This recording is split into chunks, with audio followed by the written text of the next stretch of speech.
Olá, vamos dar início a mais uma rodada de entrevistas do site Entrefios, uma produção dos estudantes da disciplina de entrevista jornalística, do curso de jornalismo da Universidade Federal do Ceará, UFC. Sejam todos bem-vindos. Na última semana, o estado do Ceará assistiu ao aumento do número de casos de Covid-19 durante a segunda onda da pandemia que vivenciamos desde o ano passado. Para falar sobre o tema, convidamos a médica Joana Maciel, que atuou como secretária de Saúde de Fortaleza na última gestão municipal de Roberto Cláudio. A nossa entrevistada é formada pela UFC e tem especialização em pediatria, com residência médica no Hospital Infantil Albert Sabin. Ela também é mestre em Saúde da Criança e do Adolescente pela Universidade Estadual do Ceará e é especialista em gestão hospitalar e de organizações de saúde pela UFC e em gestão de emergência do SUS pelo Hospital Sírio-Libanês. Além disso, foi diretora clínica do Hospital Infantil Albert Sabin por 6 anos e atuou como superintendente adjunta do Instituto José Frota, IJF. Ela também foi secretária de Saúde durante o segundo mandato do ex-prefeito de Fortaleza, Roberto Cláudio, entre os anos de 2017 e 2020, sendo responsável por coordenar as medidas tomadas durante o início da pandemia da Covid-19 na cidade. Atualmente, ela está trabalhando como pediatra em consultório e também como assessora da Secretaria de Governo da Prefeitura de Fortaleza. Eu sou a Ellen Queiroz e para entrevistar a Joana Maciel, contamos com a presença dos colegas Vitória Vasconcelos, Heitor Linhares e Felipe Barreto. Seja bem-vinda, Joana.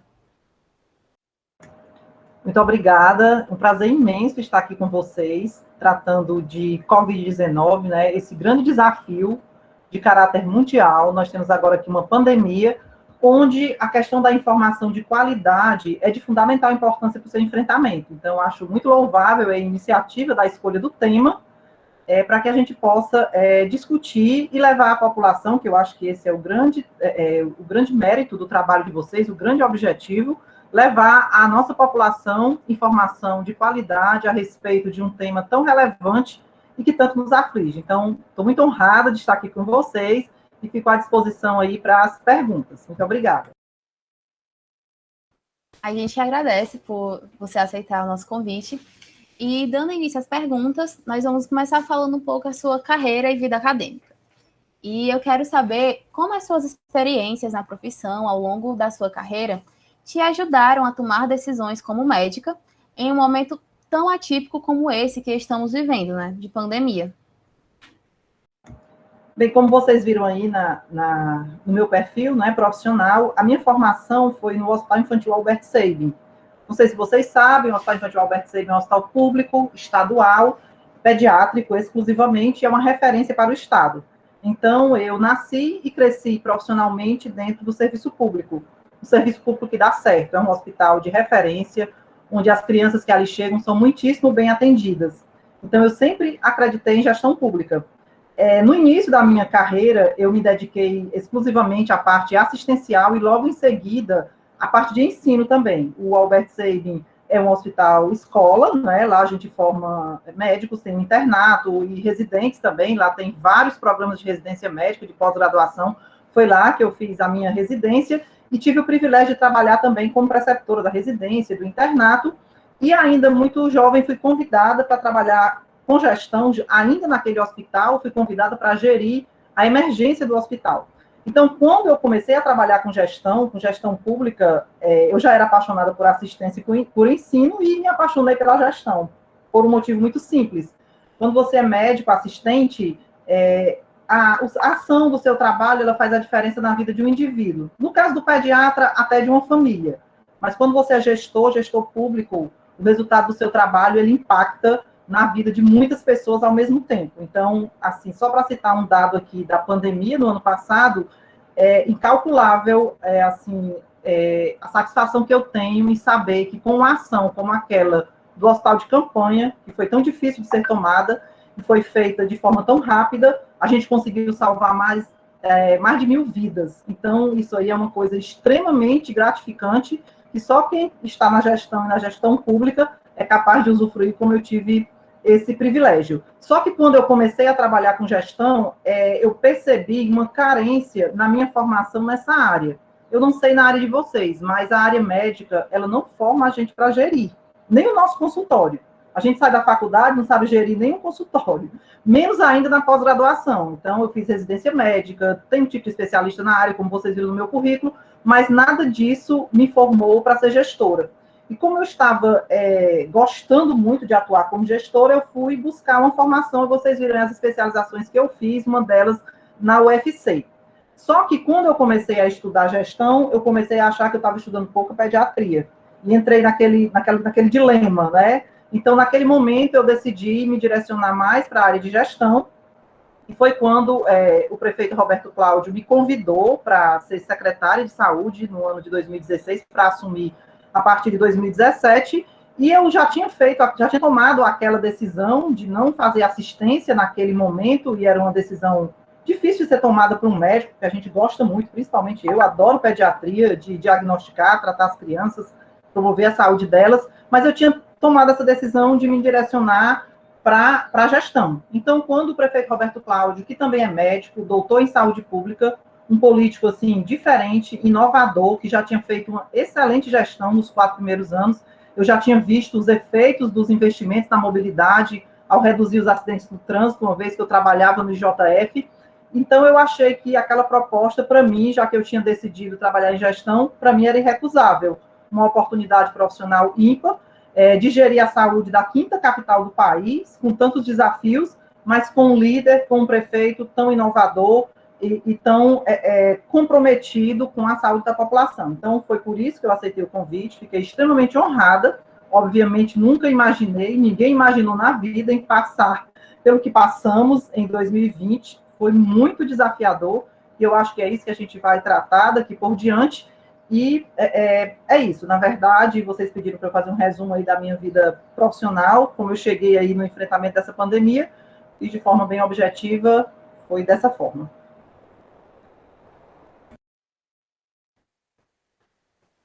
Então, Joana, pegando esse gancho do que você falou, do curso de medicina até, você considera que o curso de medicina, em relação a um atendimento mais humanizado, certo?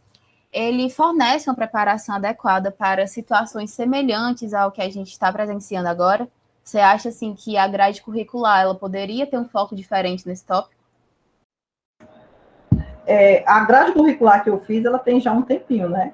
Eu tenho 30 anos de formada, então a grade curricular já mudou bastante, principalmente nessa questão do foco do atendimento humanizado, do se colocar no lugar do outro. E ainda falando aqui um pouco da gestão, mesmo a faculdade de medicina não tendo um direcionamento específico para a gestão, o modus operandi do trabalhar do médico, ele é muito parecido com a gestão, porque a gente diagnostica, trata e reavalia. O gestor também assim o faz. Ele tem que identificar um problema, saber suas causas, agir e reavaliar. Na administração se chama o ciclo do PDCA. E na medicina também tem essa analogia. Se a gente faz um diagnóstico equivocado, o tratamento também não sai a contento, precisa ser reavaliado e esse diagnóstico tem que ser refeito. Isso aí é um ponto. O outro ponto é essa questão, não só durante o curso, mas durante toda a nossa experiência, eu tive o privilégio, como já falei, de trabalhar no Albert Sabin, onde tive grandes referências. O pediatra, me desculpem aqui, o pediatra é um profissional diferenciado. E não é à toa. Imaginem que a gente sai do curso de medicina e pode ser radiologista, oncologista, oftalmologista, aí você escolhe ser pediatra. Você vai cuidar de um paciente que não fala, e junto com o seu paciente vem um pacote. Uma mãe geralmente aflita, um pai, uma babá, às vezes 2 avós. Então, a gente sempre fez medicina de família, antes mesmo dela existir como especialidade médica. Então, o pediatra, ele já tem se você faz isso por escolha, eu tenho certeza, isso aqui, eu sei que sou pediatra, fica estranho falar por mim, mas o pediatra é um profissional diferente, acreditem. Então, isso facilita, sim, porque a gente tem mais esse hábito de se colocar no lugar do outro. E nessa pandemia foi muito importante esse olhar, tá? Porque a gente precisa até compreender as pessoas que não aceitam ficar em casa, que muitas vezes não aceitam usar as máscaras. principalmente dentro desse contexto que nós estamos, de tanta dubiedade de informações de qualidade. Então, a gente tem que ter muita empatia, até para sensibilizar as pessoas a fazerem o que é correto, a comunicar adequadamente, que esse é o grande papel de vocês. Não adianta a gente tentar sensibilizar uma pessoa que as medidas de isolamento social são importantes, que o uso da máscara é importante, se, por exemplo, a gente chega para ela já criticando.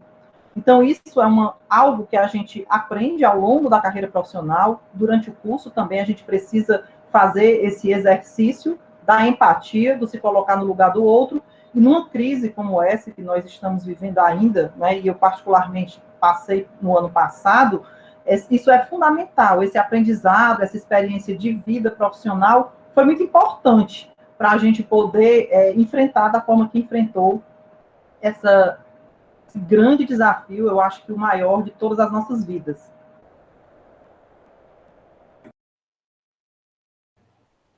Sim, sim. E em relação a isso, ainda em questão da pandemia, em decorrência das dificuldades que muitos enfrentam nesse combate ao coronavírus, a gente percebe que o trabalho dos médicos vem sendo consideravelmente mais valorizado. E, na sua opinião, qual a importância dessa nova visão da sociedade para o futuro da profissão? Eu acho que os profissionais de saúde, o Sistema Único de Saúde brasileiro, tão criticado que sempre foi, ele sai dessa crise, ele passa por essa crise, não sai ainda, muito fortalecido. Né? E dentro desse contexto, os profissionais de saúde como um todo, acho que não só o médico, o enfermeiro também, o fisioterapeuta, por ser uma doença que causa uma insuficiência respiratória, o fisioterapeuta tem tido uma parcela importante de contribuição dentro da terapia da Covid-19, os profissionais da medicina de família e comunidade, que são aqueles que primeiro têm contato com os pacientes, é uma equipe interdisciplinar, os agentes comunitários de saúde, os agentes de combate às endemias tiveram um papel crucial no enfrentamento aqui à pandemia, desde que puderam participar, porque no início foi tão desafiador que a gente não tinha equipamentos de proteção individual para todos.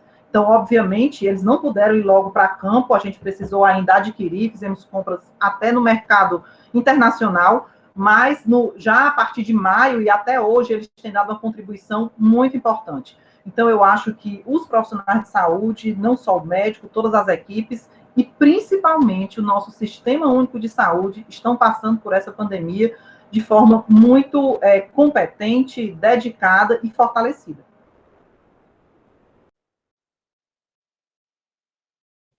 Boa tarde, doutora Joana. Como a Ellen já falou, é um prazer a gente estar recebendo você. E a gente gostaria também de abordar um pouco sobre a sua atuação como secretária de saúde antes mesmo do início da pandemia. Em uma cidade grande como Fortaleza, que possui mais de 2,5 milhões de habitantes e 121 bairros, quais as principais adversidades que você encontrou como secretária de saúde? Boa tarde, Felipe. Excelente pergunta. O primeiro grande desafio, eu nem diria adversidade, mas é um desafio, é a população compreender o seu contexto de saúde dentro do sistema único, né? A gente entregou à população, na Constituição, um sistema que se propõe universal, equânime, integral, e desde lá o financiamento foi esquecido. Então, o financiamento do nosso Sistema Único de Saúde, ele deixa muito a desejar. Se a gente for comparar com alguns países que têm sistema universal, como o nosso, por exemplo, o Canadá investe per capita, por ano, em torno de $5.000. O Brasil investe $800. Isso não é uma questão do governo atual, nem dos governos anteriores recentes, é desde que o Sistema Único de Saúde foi criado. Então, a gente gerir a saúde de uma cidade dentro desse contexto de um financiamento tripartite, né, federal, estadual e municipal, mas com uma expectativa muito alta da população e os recursos muito escassos, esse é o primeiro grande desafio. Outro grande desafio que nós temos aqui, é uma peculiaridade do sistema de saúde de Fortaleza, é a maneira como ele é formado. A rede de atenção à saúde ela é formada por vários pontos. A rede de atenção primária, a rede de atenção psicossocial, que são os CAPs, a rede de urgência e emergência, que tem o SAMU, as UPAs, a rede de atenção terciária e secundária composta pelos hospitais. Então, no geral, os municípios, eles são responsáveis pela rede de atenção primária, rede de atenção psicossocial, o SAMU, o pré-hospitalar, e quando muito, hospitais secundários. Aqui em Fortaleza, a rede hospitalar ela é extremamente densa. O município de Fortaleza ele tem 10 hospitais próprios. Dentre eles, um hospital de referência regional, que é o IJF. Se vocês imaginarem que capitais do porte da nossa, como, por exemplo, Recife, Salvador, Belo Horizonte, essas capitais, elas têm no máximo quando tem 2 hospitais próprios. Então, Fortaleza ter 10 e um deles de atenção terciária, de referência regional, isso torna a gestão muito, muito desafiadora. Então, eu colocaria esses 2 desafios, um que é geral, que é nacional, que é a questão do subfinanciamento do Sistema Único de Saúde, e este outro que é peculiar à Fortaleza, que é a questão dessa rede hospitalar extremamente adensada para o município, diferente dos municípios que têm o porte do nosso. E ainda acerca do cargo como secretária, mas em relação às atividades atribuídas à secretaria, quais são essas atividades e em quais dessas são encontrados os maiores obstáculos? Bom, como secretária, a gente precisa gerir, em primeiro lugar, a promoção da saúde, a prevenção das doenças. Porque se a gente continuar pensando só em tratar, a expectativa de vida do povo brasileiro, felizmente, vem aumentando. E é um grande desafio, porque com o passar da idade, se você não se cuida na juventude, você vai ter uma dificuldade muito grande, o sistema vai ter uma dificuldade muito grande em entregar saúde a essa população, tratamento de doenças. Então, é muito importante o secretário ter essa visão, e não só o secretário, aqui em Fortaleza, a gente teve um privilégio muito grande, o prefeito Roberto Cláudio é médico, doutor em saúde pública, um profissional, um político extremamente inovador, e a gente, como secretário, trabalhou muito e fomentou muito as políticas intersetoriais. Porque quem achar que entregar saúde à população é investir apenas em equipamentos de saúde, em posto de saúde, em hospital, em UPA, isso é muito importante, porque existe uma parcela importante da nossa população, uma parcela considerável da nossa população que está adoecida, então ela precisa ser tratada. Mas a gente precisa, antes de mais nada, investir em saneamento básico, investir em faixas exclusivas de ônibus, em ciclofaixas, em praças, para que a população possa se movimentar. Então, todos os investimentos, para mim, o que o prefeito Roberto Cláudio ele fez uma revolução, inclusive na saúde, mas para mim os maiores investimentos que ele fez na saúde não estavam na saúde. Hoje a gente tem uma cidade com mais de 300 praças requalificadas, onde você pode fazer sua atividade física. Hoje a gente tem Fortaleza, a cidade mais ciclável do país, o que quer dizer que 40% da população mora a 300 metros ou menos de uma ciclovia ou de uma ciclofaixa. Isso é fundamental para a saúde, porque combate o sedentarismo, reduz a doença do aparelho cardiovascular. Então, se vocês hoje, por exemplo, meu filho é jovem, é estudante, ele vai para a faculdade de bicicleta. Com certeza, ele será um adulto mais saudável, porque ele só anda de bicicleta. E hoje ele tem o privilégio de sair da minha casa até o campus da universidade em ciclofaixas com total segurança. Então, isso é muito importante, só para dar aqui alguns exemplos. Tem também a questão das areninhas, né, que também investe tanto na saúde física como na saúde mental. Você tira aquelas crianças da tela. Hoje, o tempo de tela é um grande problema para a saúde infantil. As crianças hoje vivem nos smartphones, nos computadores, na televisão. Então, você dá a oportunidade da criança jogar e brincar nas praças. Isso aí também é uma questão importante. E aí, Felipe, voltando sempre à sua pergunta, o papel da secretária, a Secretaria de Saúde, ela tinha esse papel de fomentar essas políticas intersetoriais. Também um grande investimento que foi feito foi na primeira infância. Hoje, a gente sabe, com os estudos de neurociências, né, inclusive foi um pesquisador da área de economia que chamou a atenção do mundo para a questão, James Heckman, ele ganhou o Prêmio Nobel de Economia ao provar cientificamente que para cada dólar que você investe na primeira infância, você economiza $7 na vida adulta, porque você tem aqui nessa fase da vida uma janela de oportunidades durante os 6 primeiros anos de vida. Só nos 2 primeiros anos de vida você forma em torno de 10 mil sinapses por segundo. Então, se você investe nesse momento da vida, se você protege essa criança, se você dá condição a ela, se você fortalece o vínculo parental, principalmente, se você consegue fazer isso, essa criança vai ter uma condição de aprendizado melhor e, consequentemente, vai se inserir no mercado de trabalho de uma forma mais adequada no futuro. Então, o mundo inteiro está pensando nisso, tem várias ações nesse sentido, e a Secretaria de Saúde também teve um papel muito importante dentro desse contexto de fortalecimento de investimento em primeira infância. Então, no papel do secretário, o primeiro, e para mim o mais importante, é pensar na prevenção, na promoção, porque se a gente tiver um secretário que sempre pense só no cuidar, no tratar, em criar leite, isso é super importante, entendam, por conta da questão da parcela da população que já é adoecida. Mas, paralelamente, a gente precisa pensar muito na promoção. E o local de promoção precífico da saúde, no sistema de saúde, é a atenção primária. São os postos de saúde, onde estão localizadas aquelas equipes da estratégia de saúde da família, que é uma estratégia belíssima, onde você tem uma população adscrita àquela equipe tem que conhecer a epidemiologia daquela população, então você não pode adotar as mesmas medidas que você adota no Vicente Pison, você não vai adotar no Conjunto Ceará, você precisa conhecer a realidade daquela população, as dificuldades sociais e econômicas também. É muito importante esse conhecimento que qualquer membro da equipe, seja o médico, o enfermeiro, o agente comunitário de saúde, todos, eles precisam conhecer esse cenário de vida das pessoas. Não adianta você ficar dentro da sua caixinha trabalhando, porque isso não vai ser resolutivo. Então, a secretária de saúde também, o secretário tem esse papel de fomentar isso em suas equipes, focar prioritariamente, direcionar todos os seus esforços em políticas intersetoriais que possam viabilizar uma melhor saúde à população e, dentro das equipes de saúde, priorizar a atenção primária, não esquecendo as outras áreas, como a rede de atenção psicossocial, as doenças mentais, elas estão cada vez mais frequentes, a gente precisa também fortalecer a rede de atenção psicossocial, a rede de urgência e emergência também, a gente tem a questão dos acidentes no trânsito é uma coisa muito prevalente aqui no nosso meio, no país inteiro, né? E todas as demais formas de adoecimento da população, então você precisa ter também um olhar para a parte curativa assistencial, mas não perdendo o foco de priorizar a promoção da saúde, a prevenção das doenças.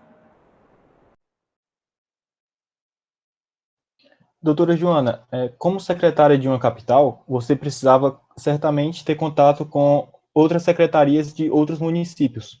Com que frequência isso acontecia antes da pandemia e com que frequência passou a acontecer após o surgimento dela?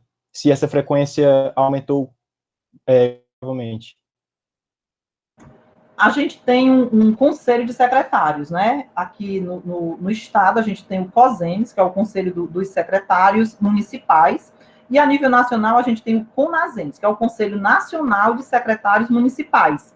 Então, a gente tinha uma relação muito boa, principalmente por ser secretário da capital, a capital tem esse papel, principalmente uma capital como Fortaleza, porque se vocês forem comparar a estrutura de saúde do Ceará com São Paulo, por exemplo, o papel de São Paulo capital é diferente do papel de Fortaleza. Se não, vejamos. Em São Paulo, você tem vários centros de excelência na área de saúde, como Campinas, Ribeirão, São Paulo, ou São Carlos, desculpa, São José. Então, as pessoas atendidas na capital são aquelas da região metropolitana mesmo.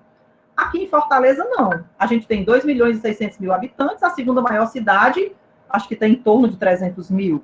Então, com isso, os equipamentos de saúde, as universidades, todas foram muito centralizadas na capital. Felizmente, os governos perceberam isso de pouco tempo para cá, que alguns centros, como Cariri, como a região ali centro-norte, Sobral, vem se desenvolvendo muito, e isso vai, com certeza, fazer uma grande diferença aqui para a capital. Mas, voltando aqui à sua pergunta, sim, a gente se reunia com relativa frequência com o COSEMES, com o presidente do COSEMES, a gente tinha reuniões ordinárias, mensais, e com o CONASEMES lá em Brasília, por várias vezes a gente chegou aí a Brasília para reuniões promovidas pelo CONASEMES, porque o CONASEMES, ele chamava não só os presidentes dos COSEMES, que nunca eram secretários de capital por conta da sobrecarga, mas sempre os secretários das capitais eram chamados também. Então, assim, para eu lhe dizer precisamente quantas vezes a gente se encontrava, eu não vou saber te dizer, mas de conversar, de falar e de ter reuniões formais e conversas informais era um contrato muito próximo. E com a pandemia, a gente passou a se comunicar mais ainda, porque a gente precisou ter um trabalho muito integrado, muitas vezes capitaneado pela Secretaria de Saúde Estadual, que aqui no Ceará teve um papel preponderante no enfrentamento à pandemia. O governador e o secretário Cabeto têm feito um trabalho brilhante nesse sentido e sempre fomentando essa discussão entre os municípios. Então, sim, a gente se comunicava, já respondendo objetivamente a sua pergunta, com relativa frequência, não só com os secretários de municípios cearenses, mas também com outros secretários de outras capitais, e esse relacionamento, ele se fortaleceu após a pandemia, devido à própria necessidade de trocar experiências, e também, aqui no caso do Ceará, até a questão da integração das redes de assistência. Doutora Joana, a atuação do governo federal frente à pandemia tem sido marcada por muitas críticas. A rotatividade no cargo de ministro de Saúde foi um dos principais motivos que mais contribuiu para o enfraquecimento do combate ao coronavírus. Como e o quanto a constante troca de ministros da saúde impactou no seu trabalho como secretário? Impactou muito, né? Não no nosso trabalho como secretário, mas na saúde da população como um todo. Eu acho que trocar ministro é uma coisa que pode acontecer, mas no meio de uma pandemia, eu acho que isso não poderia nunca ter acontecido. Nós ficamos, assim, acéfalos, sem ter a quem recorrer no Ministério da Saúde.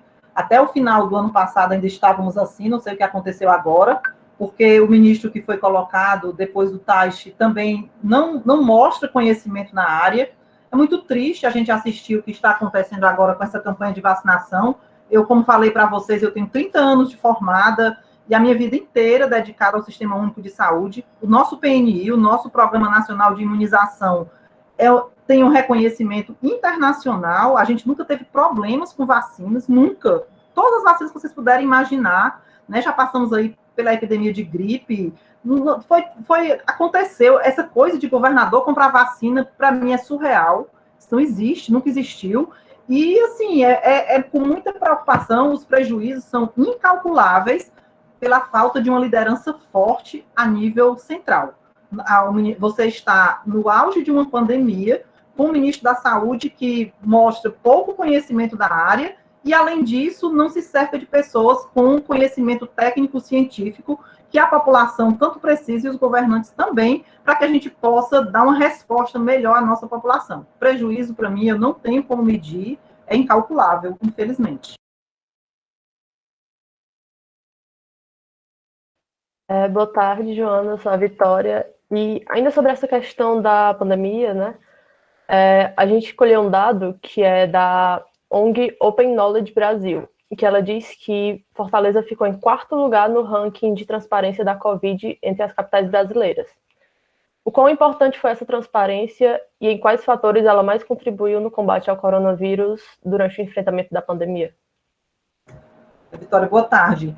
É muito importante porque até a questão de desinformação, o governo federal, a gente tem que ser justo para dizer que o governo federal repassou muitos recursos para o município, para os estados também, durante a pandemia, mas houve aí uma divulgação infeliz de que os gestores todos estavam usando indevidamente esses recursos.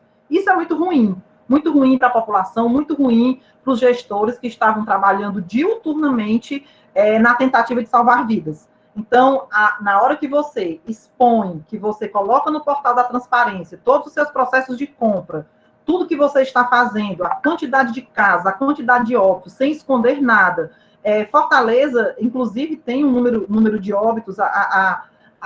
Tem uma revista, a revista brasileira de saúde comunitária, ela apresentou aí um trabalho mostrando que Fortaleza foi uma das capitais mais transparentes. Foi quem mais fechou diagnóstico de óbito por Covid-19 quando comparado com outras grandes capitais, como Rio, São Paulo, Recife, porque realmente a gente buscou muito essa transparência, porque essa transparência é que faz com que a população entenda a gravidade do problema. Então, esse aí é um ponto. O ponto é a população entender. A gente não pode esconder. A doença é grave, a doença mata, a gente está fazendo tudo para que as pessoas não morram. Lamenta demais os óbitos que aconteceram, mas a população precisa entender, ela precisa enxergar o que está acontecendo, tanto o número de casos, como a taxa de transmissão, como o número de óbitos, e o outro aspecto da transparência que é muito importante, que esse recurso que nós estamos investindo na saúde, quer seja de fonte federal, estadual ou municipal, só tem uma procedência, é o contribuinte, é o cidadão brasileiro que merece, sim, saber ter a prestação de contas de como o recurso que ele está pagando com seus impostos está sendo usado no enfrentamento do maior desafio sanitário que este século já viveu. Verdade, certo. E fazendo essa comparação entre a primeira e a segunda onda do Covid, né? Durante a primeira onda do Covid, em que todos ainda estavam descobrindo sobre o novo coronavírus e como enfrentá-lo, quais você considera que foram os maiores desafios que você e outros responsáveis pela saúde tiveram que enfrentar? Primeiro, falando aqui das diferenças, né, entre a primeira e a segunda onda, eu vou falar particularmente aqui de Fortaleza. Primeiro, que você já colocou, ano passado era um desconhecimento total, esse desconhecimento agora é parcial, porque ele ainda existe.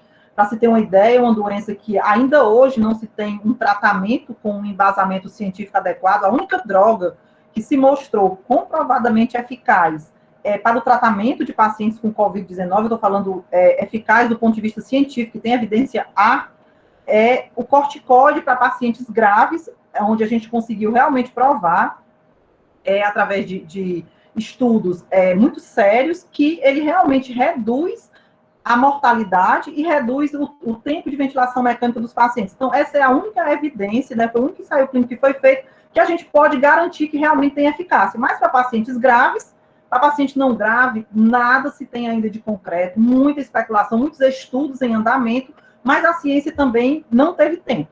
Só que lá atrás, no ano passado, em março de 2020, quando a gente teve aqui o nosso primeiro caso, esse desconhecimento era maior ainda, era total. Além do desconhecimento, o medo das equipes de saúde pelo próprio desconhecimento, o medo de adoecer, o medo de levar a doença para a família, aquilo ali foi muito desafiador na época. Então, tem essa diferença do nível de conhecimento, tanto dos gestores, como das equipes de saúde, essa é a primeira grande diferença. A segunda, aqui em Fortaleza, a velocidade de ascensão foi muito diferente da primeira onda para essa agora. Se vocês imaginarem que a gente começou a ter os primeiros casos em março do ano passado, e na primeira semana de maio a gente chegou no pico, com 900 casos de média móvel por dia, foi uma coisa assim assustadora demais. A gente teve uma média de óbitos mensais média diária de óbito de 90, isso em 45 dias. Essa segunda onda, ela começou na segunda semana de outubro, e ela foi crescendo gradativamente, teve agora uma velocidade de ascensão mais acentuada, já agora no final de fevereiro, começo de março, né? Então, isso aí faz muita diferença.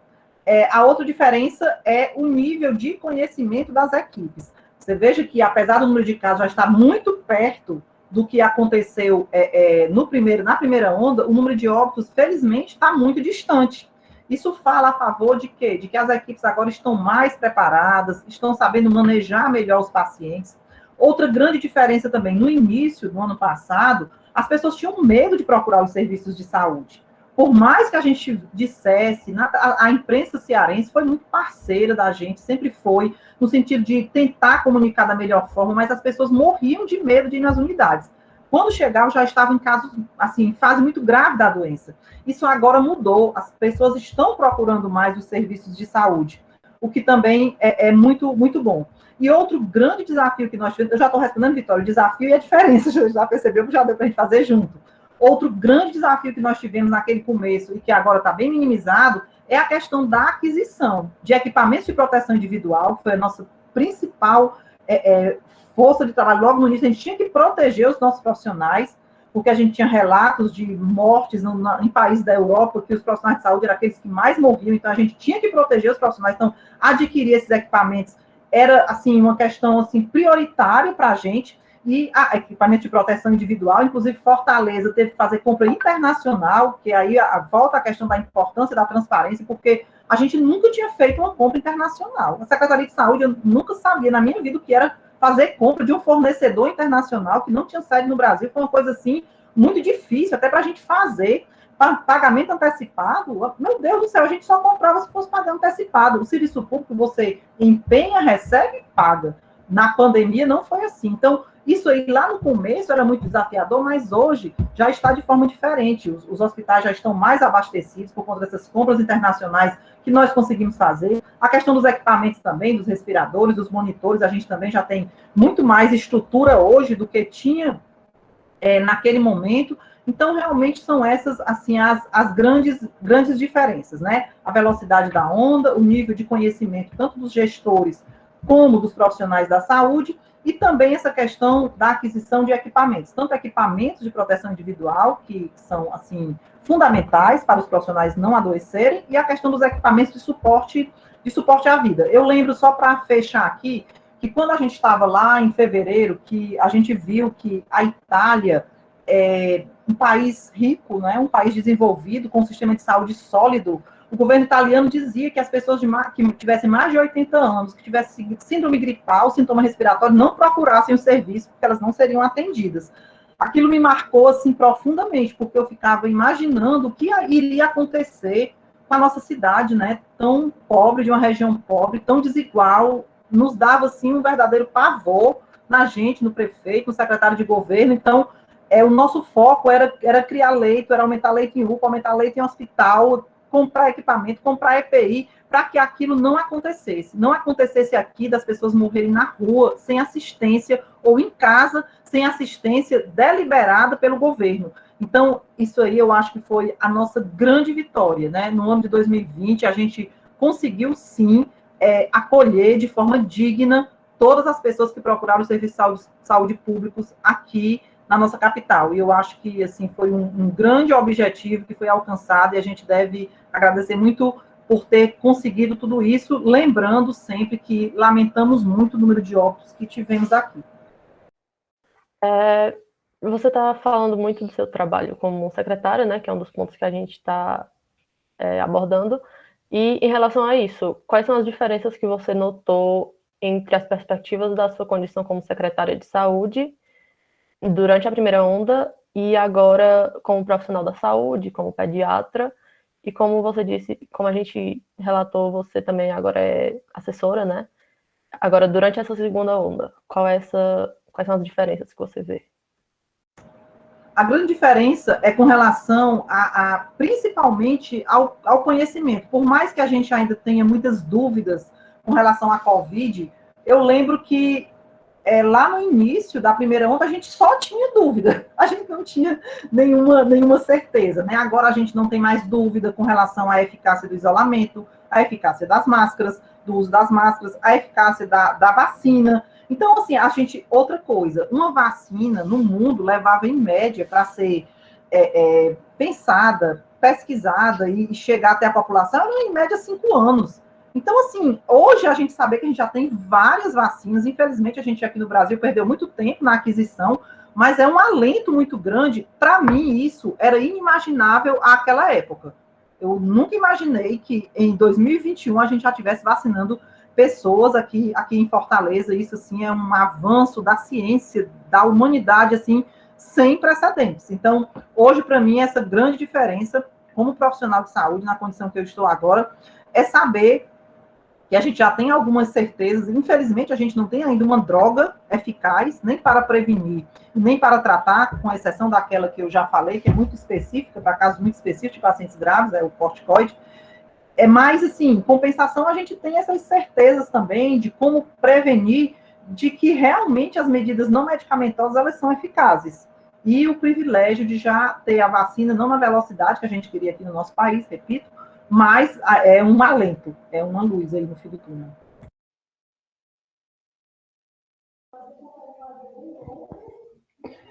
Oi, doutora, é o Heitor.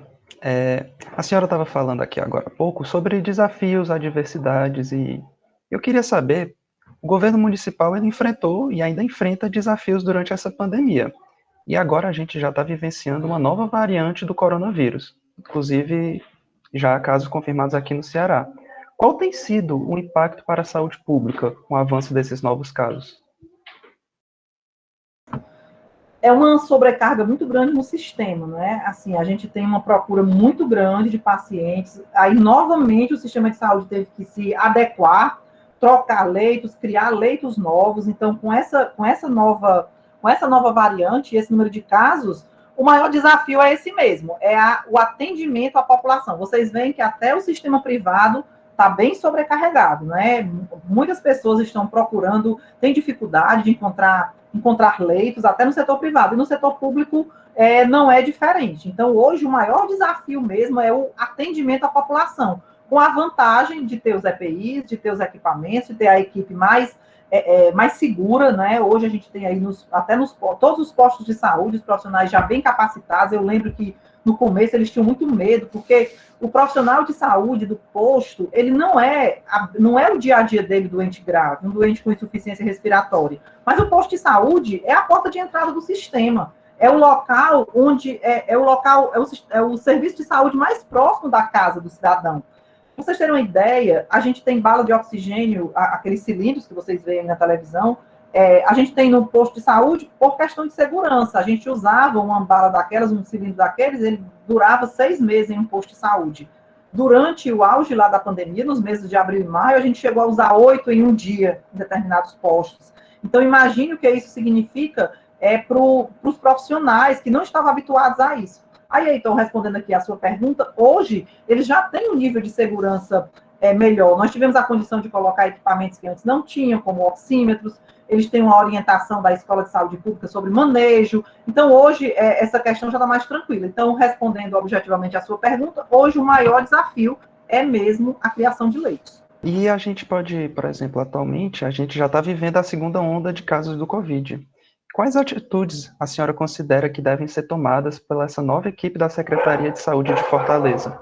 É o que eles já vêm fazendo, né? Um foco numa vacinação eficiente. Vocês veem que, à medida que as doses de vacina vêm chegando, a Secretaria tem conseguido administrar, porque é papel do município fazer essa administração de forma organizada, é muito desafiador. Todo mundo quer se vacinar ao mesmo tempo, no mesmo dia, e as vacinas que chegam não chegam na quantidade suficiente, então você tem que definir o critério do critério. Então, o foco na organização da campanha de vacinação deve ser essa prioridade mesmo.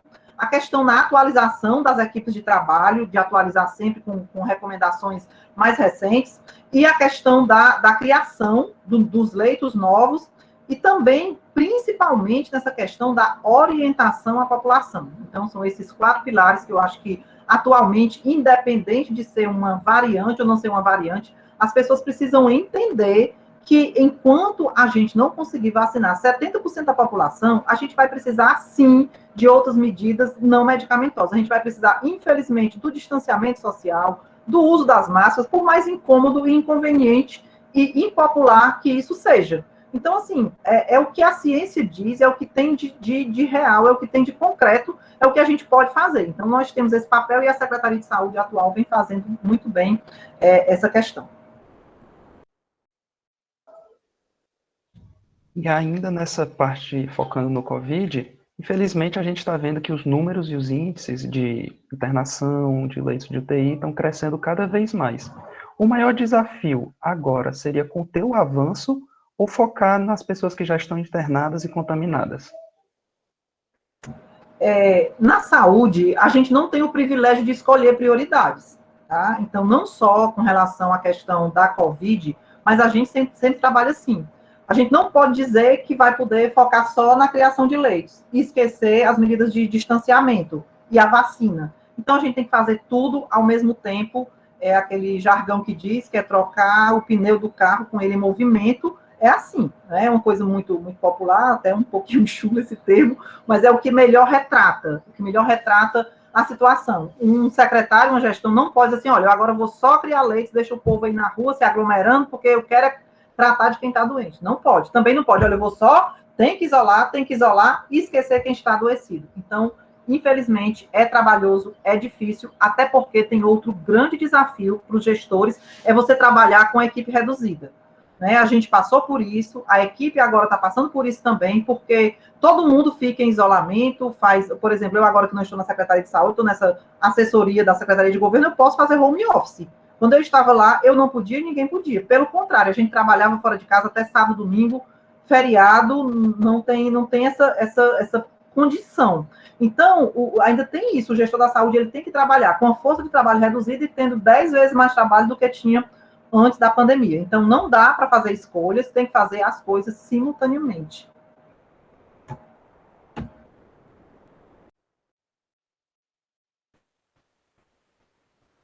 Então, Joana, com isso, nós encerramos as nossas perguntas por hoje, mas antes nós queremos deixar esse espaço aberto, caso você queira acrescentar algo ou fazer alguma consideração a respeito da nossa entrevista. Eu quero mais uma vez agradecer a oportunidade, sabe? Eu sou uma pessoa que eu sou fã da juventude, eu tenho 2 filhos da idade de vocês. Eu acho que essa geração é muito diferente, é muito preocupada com o outro, é assim que eu vejo. Pode ser que eu tenha uma visão assim enviesada, mas eu acho que não, eu acho que vocês, essa geração, se preocupam muito com o outro, com o ambiente. Eu estou muito feliz de estar aqui com os jovens jornalistas, porque é como eu falei aqui por último para o Heitor, nessa pandemia tudo é importante, mas tem uma coisa que vocês podem fazer muito, é a informação de qualidade. Isso que a gente está vivendo aqui, com essa contra-informação do nosso líder maior, é muito lamentável. Então, a gente está assim, sempre correndo atrás do prejuízo, em desfazer, porque é uma pessoa que tem carisma, que tem liderança e dá contra-informações. Então, eu tenho aqui a oportunidade de passar para vocês, de responder as perguntas que vocês fizeram.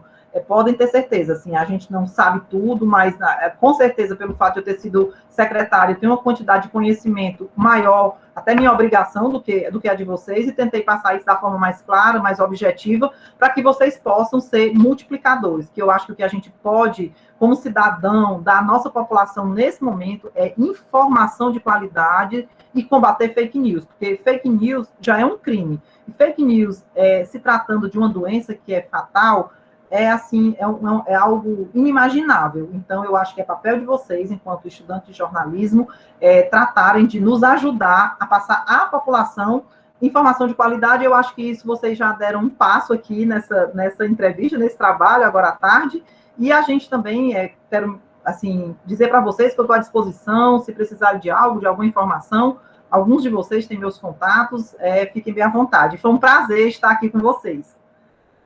Um abraço grande aí para todos. Obrigada. Muito obrigada, Joana, por tudo. E com o fim da nossa entrevista, eu quero agradecer principalmente a você por ter aceitado o nosso convite. E eu agradeço também aos nossos entrevistadores, Heitor Linhares, Vitória Vasconcelos e Felipe Barreto. E ao professor Robson Braga pela orientação e o acompanhamento durante todo esse processo. Essa entrevista contou ainda com a produção do Caio Salgueiro, Esaú Souza, Ian Magalhães, Rodrigo Gomes e Riquelme Souza. E por fim, agradecemos também a você que nos acompanhou até aqui. Até mais!